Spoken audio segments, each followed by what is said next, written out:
rolling. Camera's rolling. All right, YouTube. So there is a very good chance that this is a bad idea. It's it's 86 degrees out here and it's raining. But I wanted to come out here and talk about the burial real quick. And I'm here at the spot where I filmed it. It was kind of crazy because no more than a day or two after I filmed it, this got flattened and they took all the dirt. All the stuff that I buried is gone, and it's just hay everywhere. And I just thought that was kind of crazy. So, I had to come back and pay homage, if you will, to the set that I tore up.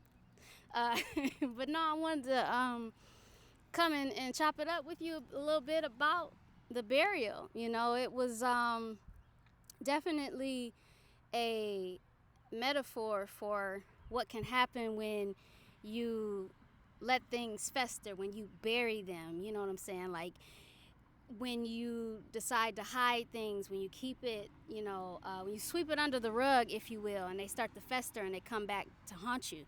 Even from kind of trying to play things off, when I'm in front of people and not really putting it out there, not really honoring myself and how I'm feeling, wanting to keep the peace and things of that nature, wanting to keep the peace for everybody else created turmoil internally for me. So that was essentially what the burial was all about, of just the act of doing the easy thing in the moment, creating a harder life in the future because you decided to do the easy thing. So that's basically it. I just felt the raindrop, so I gotta wrap this up. But I will say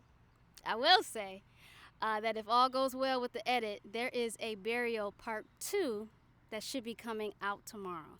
So as always, thank you so much for watching. Matter of fact, I'm about to get my butt up and do this towards the camera, so then you ain't gotta watch me awkwardly walk back. But as always, thank you so much for watching. Stay inspired, stay empowered, and stay beautiful, my babies. Peace. I was recording, right? Yeah. Okay, good.